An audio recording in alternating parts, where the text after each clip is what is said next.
Welcome. In this short tutorial, I'll be showing you how to remove your default clothes in Roblox or your Roblox avatar. If you find this video helpful, please leave a like and subscribe to the channel for more such tutorials. So first up, go ahead and open up the Roblox app or Roblox web.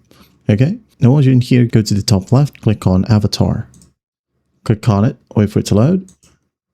And then once it loads, you'll be landed to your avatar. Okay. In some cases, you'll be landed to your marketplace. So just got to click on customize right here at the top. Okay. Now go ahead and go to clothing.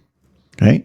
Once done, you'll be landed to the tops or the top section. This one. What you'll do is you're going to find these check marks. Okay. I'm going to show you. I'm going to show you again.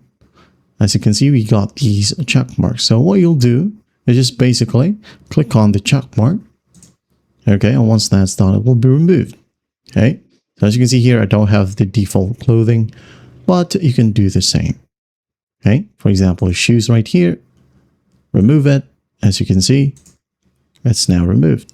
It's back again, right shoes, classic shirts, just do the same thing, okay, in these tabs. And there you have it. That is basically how you remove your default clothing for your Roblox avatar. I hope this video helps, and I'll see you in the next one.